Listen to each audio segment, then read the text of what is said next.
আসসালামু আলাইকুম গাইস। আজকে আমরা একটা সেফটি মার্জিনের ট্রেড নিয়ে দেখাবো যে একটা ট্রেডের ক্ষেত্রে সেফটি মার্জিনটা কতটা গুরুত্বপূর্ণ সেটা এই ট্রেডে আপনারা দেখতে পারবেন। দেখেন আমি এখানে দুইটা ট্রেড নিয়েছি $10 করে। তো এখানে ট্রেড দুটো একটু নিচ থেকে আমি আপের জন্য ট্রেড নিয়েছি।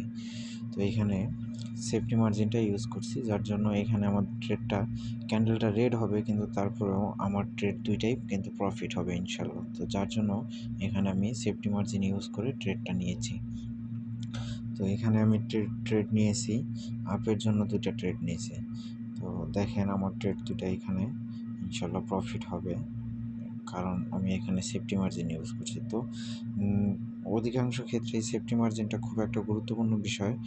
যখন আপনি দেখবেন যে সেফটি মার্জিন ইউজ করে আপনার ক্যান্ডেলস্টিক সাইকোলজি ফলো করবেন, সব কিছু ফলো করার পরে যখন আপনি দেখবেন যে ট্রেডটা ওদিকে যাওয়ার সম্ভাবনা আছে, তখন যদি আপনি সেফটি মার্জিনের ট্রেড পান তাহলে ওইখানে ট্রেড অবশ্যই নেবেন, তাহলে দেখবেন আপনার ট্রেডটা অবশ্যই প্রফিট হবে। দেখেন গ্যাস, আমার ট্রেডটা কিন্তু এখানে প্রফিট হয়ে গেছে। দেখেন ক্যান্ডেলটা কিন্তু এখানে আমি কিন্তু